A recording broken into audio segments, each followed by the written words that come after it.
I knew I was going to do it at some point. It's just when was going to do it. And that time felt right. Now, in hindsight, it was probably the riskiest move because my wife and I were pregnant at the time and I didn't know how it was going to go. I didn't have any clients at the time. It worked out very well, but it was just one of those things where I knew I was going to do it. It was just like, I've got to do it. I got to do it. I got to do it. And then one day you just wake up and you're like, I'm going to do it. I'm going to do it. And if it fails, then I'll figure it out.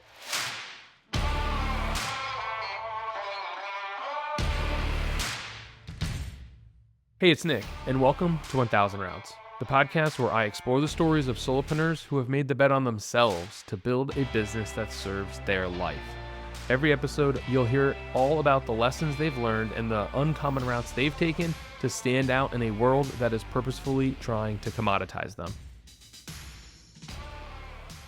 Tim Davidson, founder of B2B Riz, which is a LinkedIn ads and ABM consulting for B2B SaaS. And I create some funny-ish videos on the side. The funny-ish videos, I mean, I don't think it's like a surprise that I found you on LinkedIn like a couple of years ago. What is always so surprising about your content is how like not intense it is. Like so much content is like very much like yelling at you, or like they're like, you need to cut your videos every 3 seconds, or you need to have like all these animations and all this shit. And you're just like, you have that chill song, which is like, I've been Sonic branded by you because every time I hear this song anywhere, even if it's not on your video, I think of you now. And it's just like chill content. And you're just like assembling a stroller and you're talking about ads, or you're like, you were cutting fruit for a while. Like, I guess with all the advice that there is in this world about how to do content, how'd you get chill content? I mean, truthfully, it's partially my personality. Sometimes I do crack jokes when I shouldn't, for one. So it's just kind of I've always grown up to like just try to make things light, I guess. And sometimes that can get me in trouble when I shouldn't be doing that. So it's kind of stuck with my personality. But one of the reasons I started doing videos that were just a little different was because I just saw all the videos being the same. They were all like the talking head, like you said, serious, just talking head. Oh, do this, or, here's the story about how I got 3 million revenue in 2 days or whatever it is. So I just found a lot of the videos being the same. And so I didn't like that. And I just noticed that I wouldn't scroll through that. And to be honest, a lot of my stuff comes from like the TikTok world. Like there was a point in my life where I was just noticing what I was watching. I just kind of took the like TikTok vertical style kind of videos, and just tried to test different things over time and just see what works and what doesn't.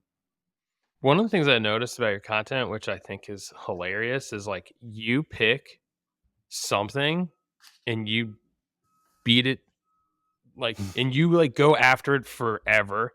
Like there was a period of time where you were going after teams like Yeah. weeks, and I was just like, how, like, you just pick something. I think recently it's been you've gone through this with a few things, and I feel like teams is the one that stands out.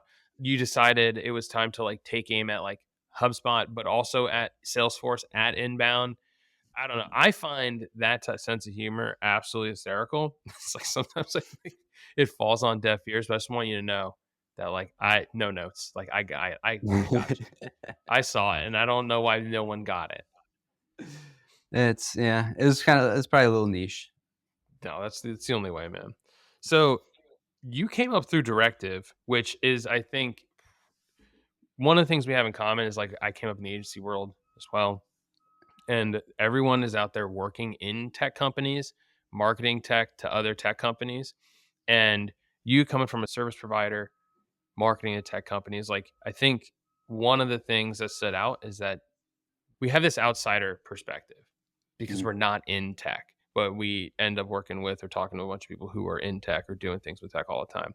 But then what was the turning point for you to exit directive in January and go on your own versus going and taking another in-house role? Because I mean, arguably, you could probably get picked up anywhere you wanted. I'm not risk averse, but I was, especially when I was going out on my own, I was very scared. It was very nerve wracking. That was kind of some of my reasoning of like, oh, if I do this, at the very least, I could probably get an in-house job at some tech company. But the reason I ended up doing it was it was just time. I've always had like an entrepreneurial type of spirit. In college, I sold stuff on eBay, a bunch of Pokemon cards. I was actually just looking at them recently. Like they're worth way more now. So silly. But I've always had like this kind of side hustle on the side, where I would always be doing something. It was never anything that would make enough to go out on my own, but it did help me I've always had that kind of spirit. And then just over the years, I learned a lot at Directive. I was there for 4 years, 30 employees, 160. Learned a lot. I worked really close with the CEO, so I learned a lot about like the business side of things too. I knew I was going to do it at some point. It's just when I was going to do it, and that time felt right, just because things were changing in the organization as well, and I just wanted to try it out. Now, in hindsight, it was probably the riskiest move because my wife and I were pregnant at the time, and I didn't know how it was going to go. I didn't have any clients at the time, even though I had them over the years. It worked out very well, but it was just one of those things where I knew I was going to do it. It was just like, I've got to do it. I got to do it. I got to do it. And then one day you just wake up and you're like, I'm going to do it. I'm going to do it. And if it fails, then I'll figure it out. I just felt more confident that I could figure it out if it did fail. You said you were scared. What were some of the things that you were thinking about going into it? So my wife's a teacher. If you don't know about teachers, they don't make a lot. So I was making the money for the household for the most part. She has amazing insurance, which I should note that was a huge part of being able to go out on my own. Yeah. So it's just, am I going to make enough to? And I don't have a rich cat lifestyle or anything like that. I live in a very humble city, but it's just, I, what if I don't do anything? If it doesn't go well, I'm gonna have no income for a certain amount of time or a very low income with a kid on the way. That's what scared me the most. And I think there was also this is stupid, but like the scare of being a failure. Just like, oh, I tried it and then you fail. And then was that time wasted? In hindsight, it's not going to be wasted, but you learn a lot of stuff. But in the back of your mind, you're always scared that you're going to be a failure in that sense. Yeah, I mean, I can definitely relate. I mean, when I went out on my own, my kid was 9 months old, and not soon after that, my wife got pregnant with our second. Yeah, I mean, I saw you wrote. I think you posted something this morning where you're like, I work from home, and it's hard having a kid and trying to do all this work, and it's like, yeah, I mean, just add a second one, man. It's like 10x. Like they say, 10x all your stuff. That 10x is the fun, but I feel you there, man. It feels risky when you feel like there's a lot on the line, and it's Yeah. not just like you and your wife anymore. All of a sudden, now you're the level of responsibility and like the weight on you, like is something that you can't quite describe until you're there. So, how did you end up acquiring your first clients? So the good thing about when I went out is I spent, the last 2 or 3 years before that building a personal brand on LinkedIn.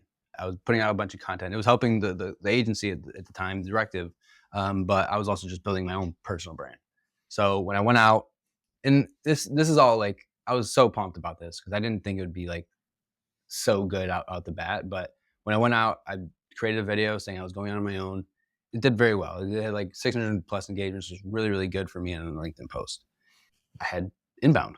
I had people saying, "Oh shoot, like let me come to you." And so the conversations I was having in sales calls were just people that have followed me for a long time, or like, my first client, they said they remember me because of an ad from Directive where I was the face of the ad, and they converted and were like an intro call at the agency, but it just didn't work out. And then the timing was right. Like I needed some help on LinkedIn ads, and I saw that you went out. It was just like a timing thing. But they knew me from LinkedIn, so it was very helpful from that standpoint. But the answer is I spent 2 to 3 years before that building a personal brand, so that helped out a lot because I am not someone to go out and do outbound. Not my thing. Will never DM someone asking to, hey, do you need help? That's just not my thing.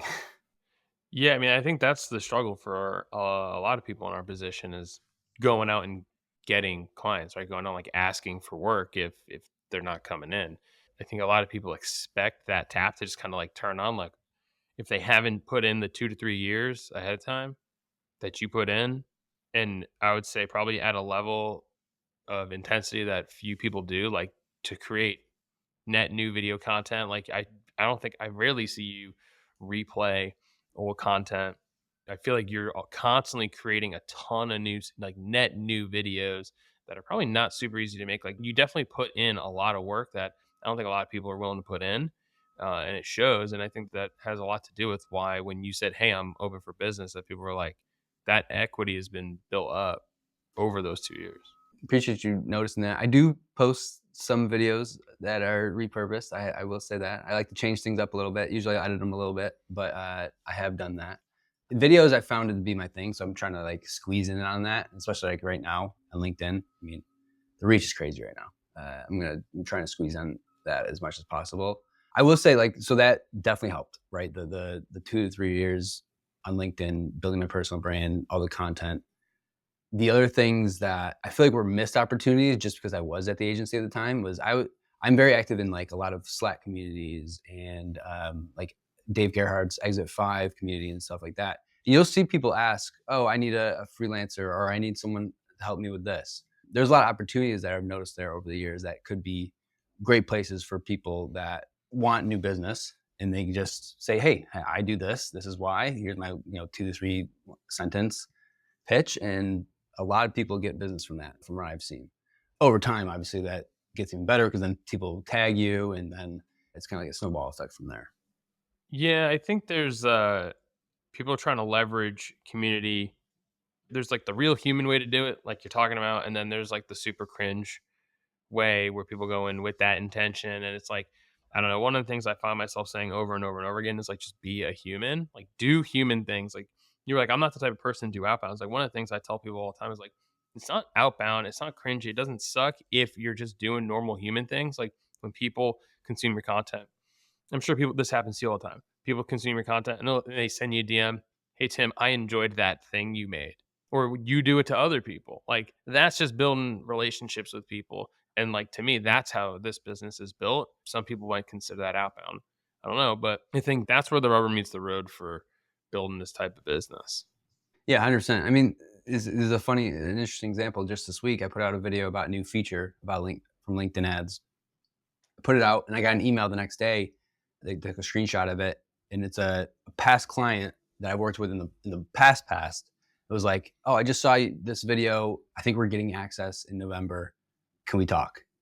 Like that type of stuff. There's just like some serendipity or just putting the content out there, and that kind of stuff will happen, over time. Yeah, I get like this mixed signal from people that like inbound is dead. Not like everything's dead type of thing, but it's like it's just harder. It's just like so much harder to break through. And if you're not already pandering to the algorithm gods, then you're kind of screwed. Like I saw you said you posted something recently that said you got like over 3 million impressions on a video, but like what are those 3 million impressions really worth? Like is that real? Like you get, I think it was like Right. 275,000 views, and of the views, like what's the watch time? Like I think they're trying to pump up some numbers to get people interested, but like the engagement rate is way off, and the whole thing seems a little odd to me. Like it's almost like I would rather do it. Like, do you get clients off of that stuff? Like 3 million views, like is it worth it? I don't know. I think there's a difference between 3 million impressions and yes, the engagement rate's gonna be low. Look, I'm not gonna be complaining about 275,000 views, by the way. No. That's awesome. Uh, but my videos are pretty niche overall. I might put out some things like the one today about the kid and working from home. That's obviously more broad, but a lot of the videos I do put out are very niche, and they talk about LinkedIn ads or they talk about a specific thing within B2B marketing. And so 3 million impressions from that, I'm okay with that, right? Like that if it's very niche, the people that will resonate with will resonate with it. If people don't understand what LinkedIn ads is, they're not going to watch it. It doesn't matter. I think that is a very specific. There's a specific time period right now with LinkedIn where you're getting those. I've never had 3 million impressions before that, like not even close.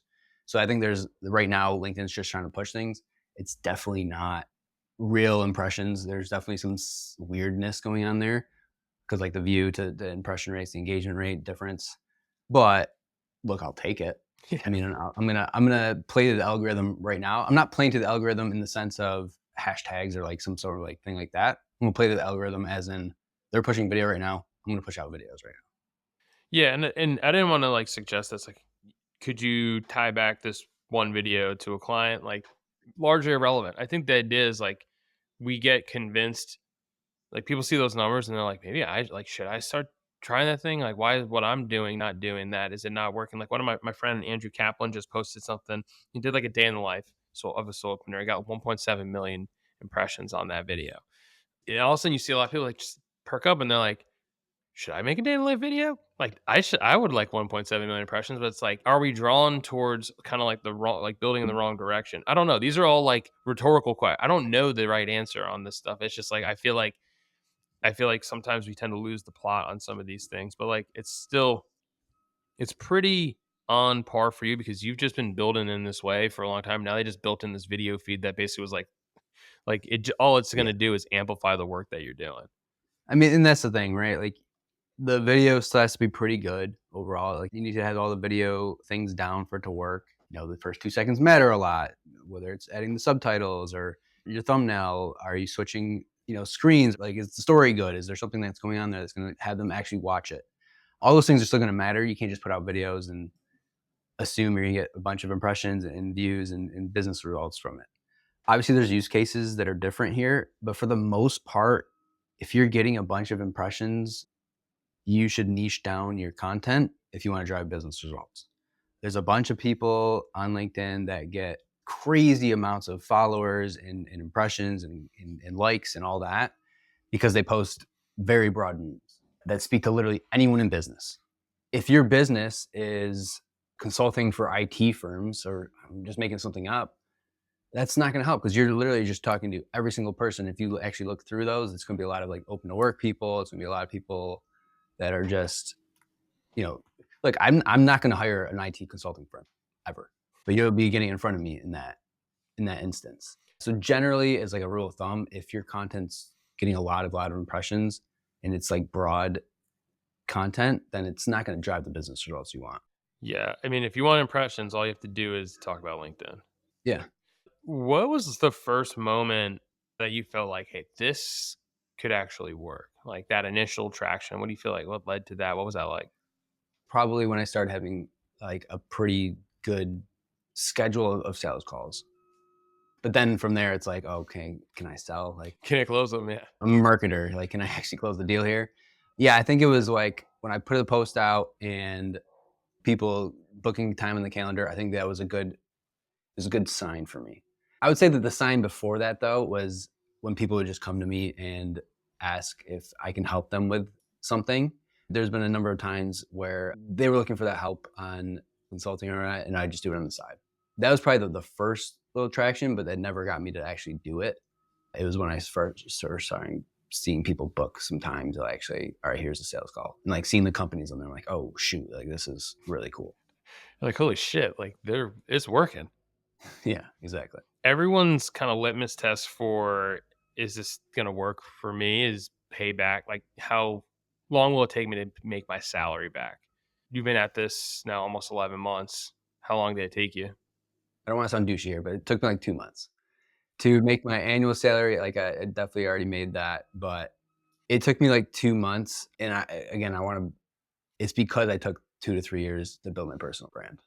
Yeah, that's not douchey, dude. That's cashing in on the years of sweat equity put in. Like there are plenty of people. Like, I've talked to people that did it in the first month. I've talked to people that are 6 months out still trying to figure it out. And Yeah. I mean, there's no right or wrong way to do it, but I think spending like it took me probably closer to like 3 or 4 months to do it because I was only publishing content for maybe a year, and it was like at supporting another brand's point of view. So did something, but it definitely didn't do as much as I needed to. So I think that is well earned. Did you ever have a problem with people knowing what you did? Like, I think one of the things that people tell me a lot is they're like, the content is great and all, but for some reason people still don't seem to know what I do. Did you ever have that problem?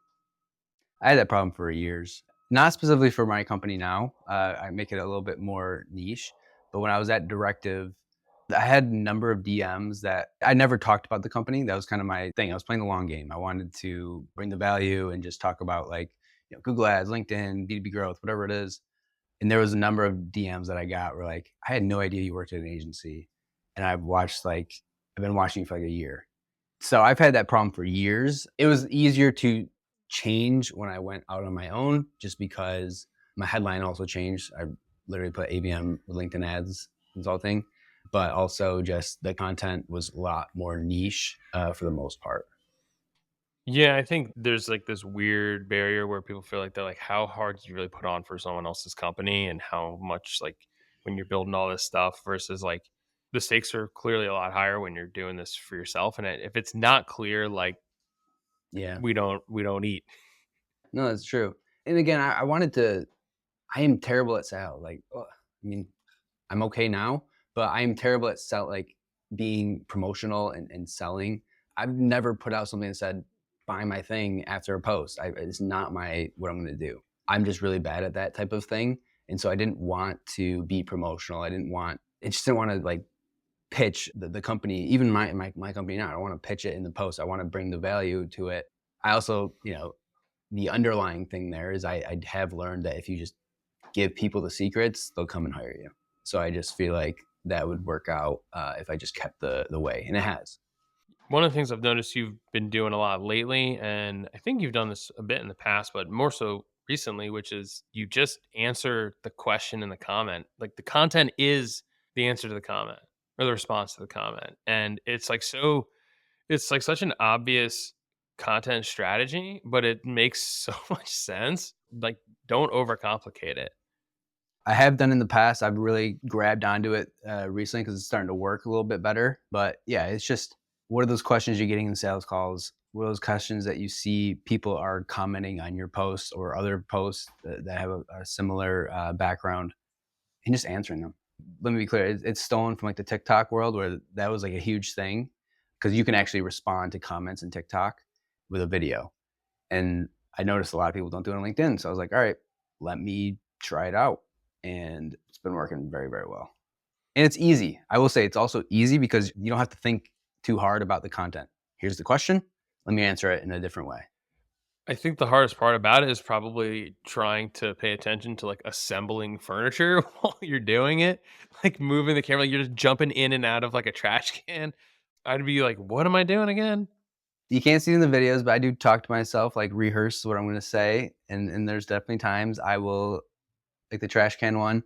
I was trying to narrow it down because that basically I had to put all this plants and stuff in there and wood, but I had to take the weight out and put it back in because I said the wrong thing, so I had to do it again, which actually helped condense it, so it was a good thing. But there's definitely times where I'll have to redo the video just because it can be hard and I'll say the wrong thing. Yeah, I think like that's kind of the part of content creation that people don't see is like is the mess, right? The retakes of you putting the thing in the trash can over and over again, trying to say it like more clearly. That whole process, like it looks so clean. It looks so like you're just like ripping a panel off the wall in your garage, just like sweeping stuff up. And you're like, did what I say even make sense there? Like, you're like, do I put dirt back on the on the ground and sweep it up again? So here's the funnier thing is that video, it was 2 different days, the one you're talking about, because what ends up happening for a lot of my videos is I'll create a bunch of, you can look through my freaking phone, my photos, and there's be tons of different videos from the same day. And I'll start editing, and then I'll be like, oh, I could have either said this better, or I missed this part, or I need to condense what I said because the video is just too long. And so in that video specifically, I actually did another day, wore the same clothes except for the shorts, which I kind of make it a joke. Like it's not the same. I don't want to like fool anyone, but like I kind of make it a joke. And there's a different haircut, by the way. Um, but then I took those things that I missed and then I redid it with a similar vibe. But the trash was already gone. Like I couldn't do those things again, so it makes it harder that way. So I just had to add in like taking off the panel, which similar vibe, but definitely different. That's the other messy part is where this is why I have a problem actually outsourcing video editing is because a lot of times I have to recreate some things just because I don't know if I'm a perfectionist or like I wanted to say it a better way usually. And so I ended up having to recreate it, which can be hard when you're doing things that you don't want to rebuild or I simply can't take away a crib again. Like I need to do something else. You can't, like, you're not gonna Yeah, disassemble the no. crib just to redo this. this Yeah. one shot. I overcomplicate video content greatly, and it's something that I got to figure out. And I know a lot of people do. Like, what is your process? Like, what's your super quick down and dirty process for getting this type of content out? Like at the rate at which you do too, which is like it's not like you do one a month, you do a few a week. So the process has been refined over years, and videos that used to take me 5 hours take me an hour and a half now. So it's gotten a lot better. But again, I've been doing this for 3 years, so you get there. But my process, it's very, very simple. If I have an idea, I put it in my Apple Notes. I just put it there. I have, I have a great system, but there's emojis and everything like, oh, serious content. Here's funny content. Here's questions to answer, all that stuff. So I have them all there. And a lot of times, what the topic I choose is based off of something that happened. Saw the question in a LinkedIn comment, or had a client call and this scenario came up. So let me just talk about that. And it's like, so it's usually top of mind. Then I'll go into the Apple Notes, put that information down. I don't write a script just because I used to, and it sounded scripted. So I don't do that anymore. I usually just do like a couple bullet points of things I want to talk about. And then I figure out what the concept of the video is, whether it's like the fruit cutting or answering the question, or sometimes I'll do scenarios where I'm marketing wearing this shirt, and then in sales would be another video. I have a vest on with a hat, and it'll be like two people talking to each other, but it's just me with glasses off or whatever. So figuring out the concept. Obviously, if it's a question I need to answer, that's an easy one. I'm going to answer the question while doing something. And then I go create it all through my phone. I just use an iPhone. Like I mentioned earlier, I'll create all the videos. Like I'll make the cuts while I'm doing something, and I start editing, usually like after that or the next day or whatever it is. Sometimes I don't have to recreate videos, but probably 75% of the time, maybe 60% of the time, I will end up taking some notes down on which places I need to recreate or add a part or say something different. And sometimes I'm lazy and I'll just act like my phone's in my face and I'm walking and I don't actually recreate anything. I just talk about it like that, and I'm not like going to recreate a crib or whatever. And then I edit the rest of it together and then put the subtitles on. I use CapCut for video editing, put the headline on, and then post it. I bet your wife loves that you're getting some household chores checked off the list during the workday. Yeah, that's part of it. Two things at once. So, what surprises you the most about being a solopreneur? I'll give two answers here. The most surprising thing was just how much happier and better it is. In my situation, I just work less, make more. It's like the best. That's the equation. Yeah, right. And it's just I feel more passionate about it. It's my own business, right? I can make the decisions. I can say if I want to do this or not. Don't get me wrong. I have clients, so I'm not. It's not like I can do everything the way I want to do it. I still have to cater to someone, but yeah, it's one of those things I wish I did, and it was just very surprising how much better it can be. On the other side of it, I'm by myself. I mean, I have virtual assistants. I have a freelancer that helps me out like 5 hours a week, but I went to a few B2B events last month. I went to the event. I would take breaks to work. I would have to still have meetings. I still have to work at night or in the morning. Like you can't just give it off to someone like I could when I worked at a company, or I can't just take paid time off and go on vacation. Clients are understanding. I can usually say I'm on vacation. Like, can we cancel this meeting? I still have to do stuff in the background. So I think that was a big surprising one. I'm going on vacation next week.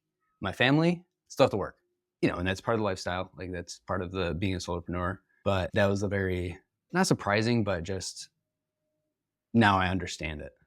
Yeah, I was surprised by how much, like, how happy clients are to see us take breaks, like to take time off and do stuff. Like they Yeah. love it. But I think in your line of work, it's different in that the ads are still running and they still got to be monitored. Like you still have to do the thing. It's not like you can just like let it sit for a while. But you said you're really passionate about this, and I can definitely tell because I've seen comments over the years from people. It'll say something like, Tim is the LinkedIn ads goat. Like, this is the dude you want on your stuff. Like, why is this work so meaningful to you? What I've realized over the years is I love making things work that might not be working for people, because part of it is I can create content about it. The other part is it's just I love testing and making things work that aren't. Like right now, I'm really going deep into like this new feature I mentioned on LinkedIn, like a company feature. It gives you all this information about companies that you're showing your ads in front of.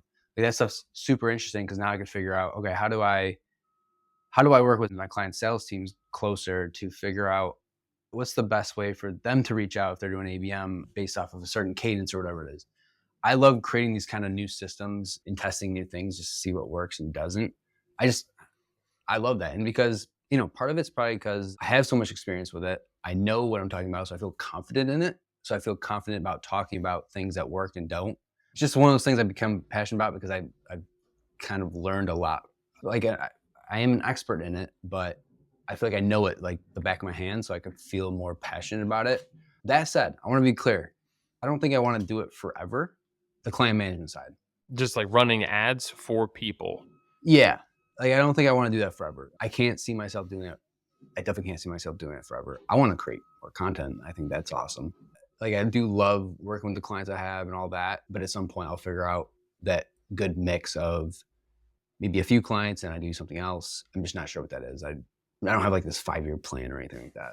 I don't think we need the 5-year plan, but it's like I think I like the vision, which is what I categorize as paid to create. That's really what I roll it up under because I agree with you. Client services is exhausting for a bunch of reasons. It's really demanding. It's really rewarding in a lot of ways, but it's really demanding in a lot of ways. But being paid to create is absolutely like I think the destination, or at least like the near term destination. Generally, I think people in your position would have jumped straight to creating a course. Curious why you didn't immediately just make a course and do that like everyone else. I've thought about it and I think I probably will, but I don't think I'll ever like sell it. I think it'll just be a free thing. And this is probably an issue, a problem with me.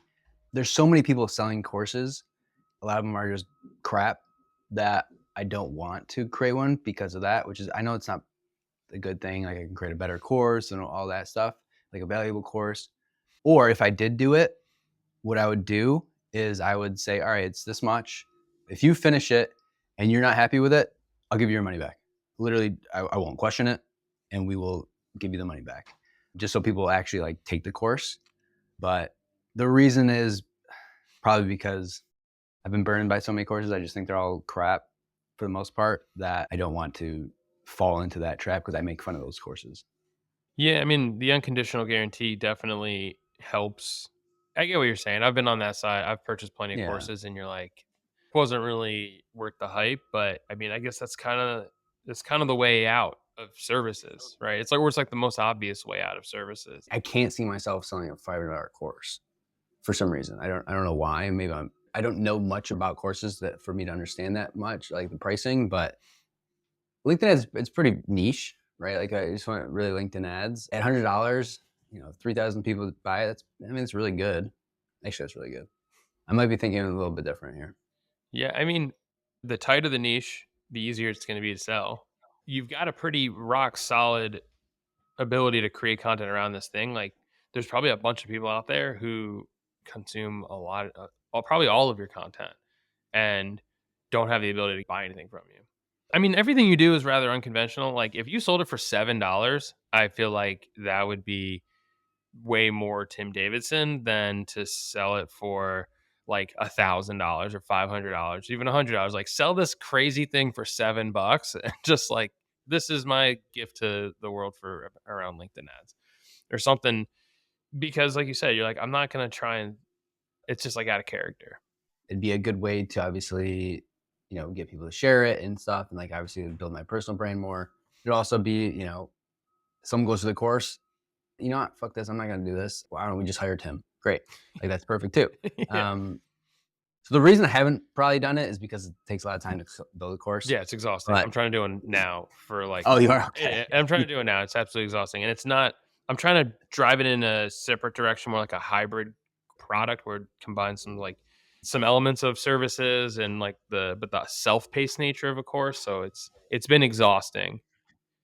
I will tell you that. But Yeah. sorry, go on.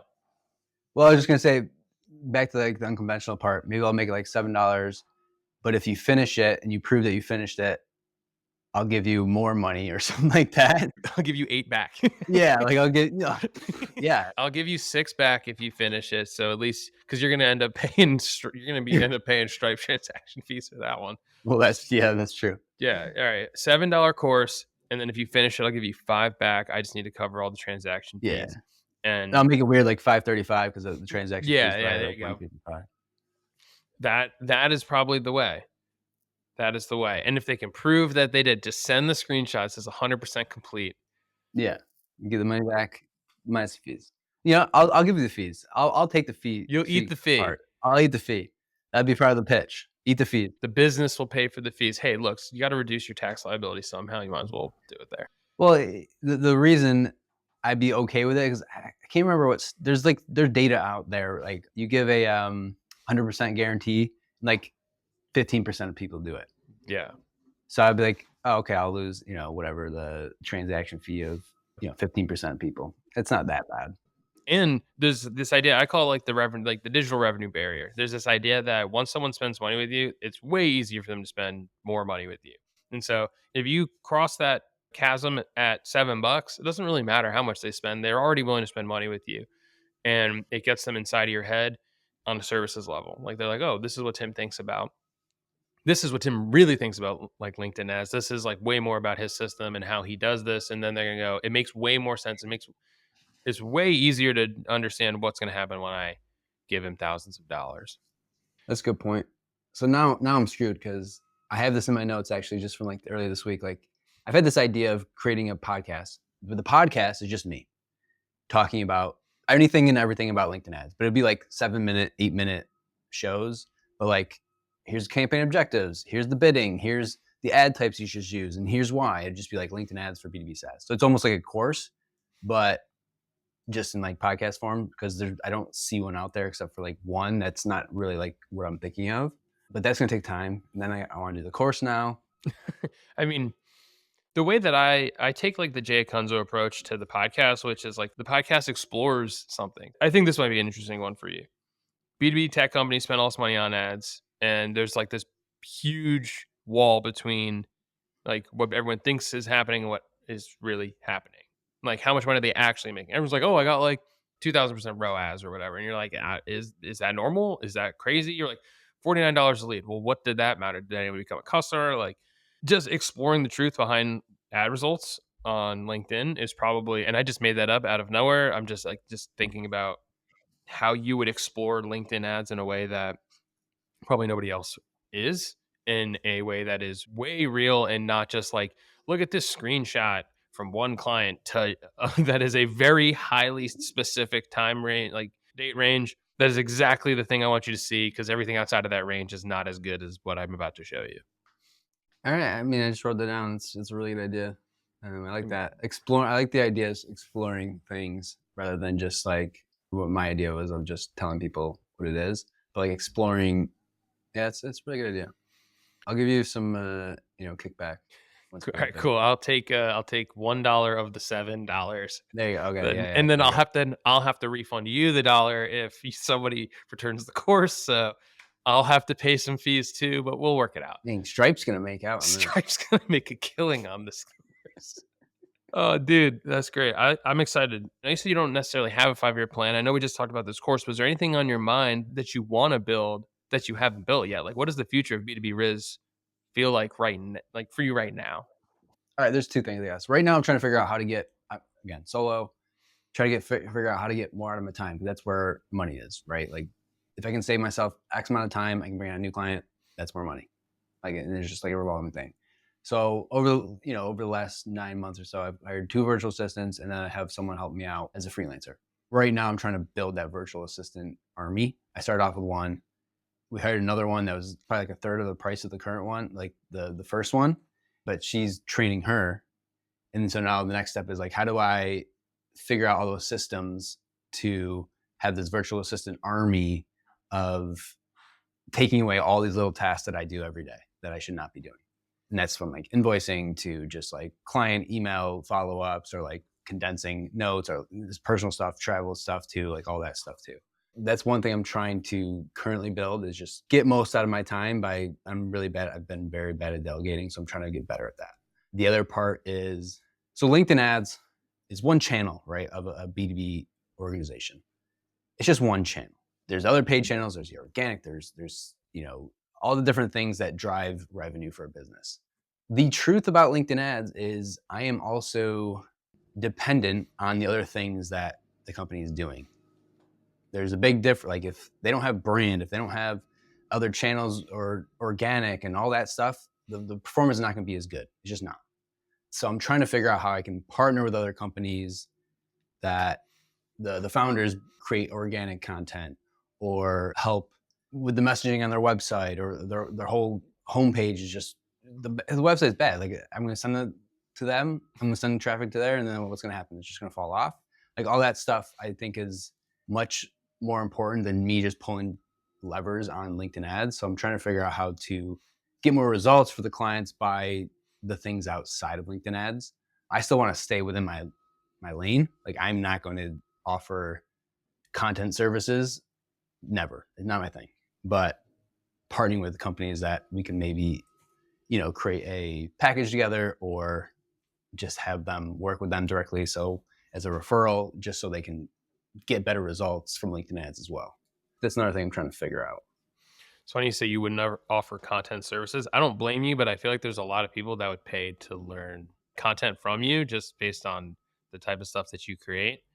But all the ads people that I've ever worked with have said the same thing that you just said, which is like, I'm gonna send you to a shitty homepage. Like, or if the landing page sucks, you're gonna throw away a ton of money. Or if the landing page is fine, but the offer sucks on the landing page, you're still screwed. Like, there's so many downstream things that need to be right in order for the ads to be worth it.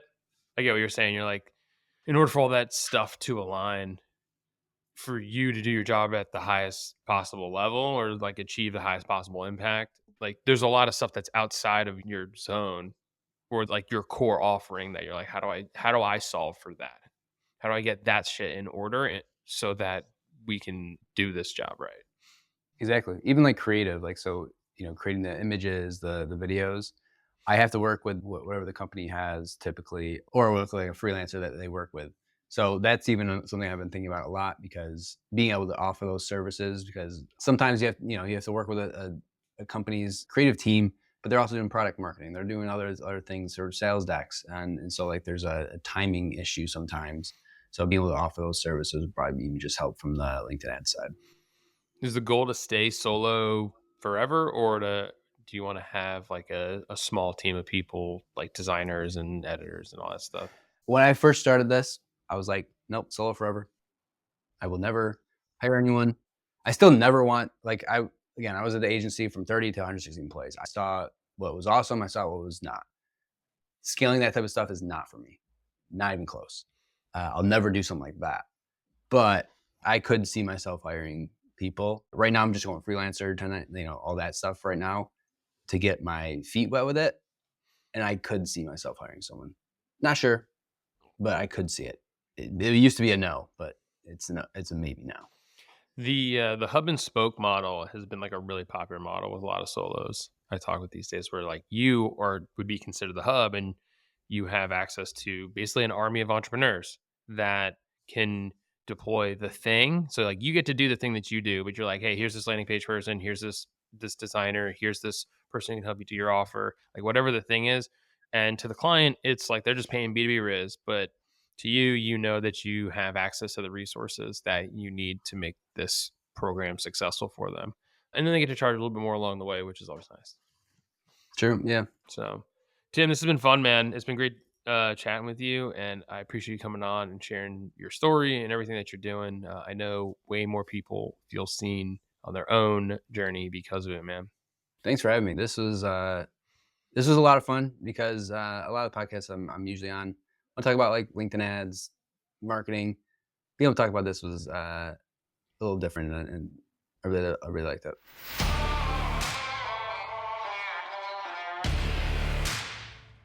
Hey, Nick again, and thanks for listening. If you've enjoyed this episode, you can sign up for the 1000 Routes newsletter, where I process the insights and stories you hear on this show into frameworks and lessons to help you build a new and different future for your own business. You can sign up at 1000routes.com or check the link in the show notes.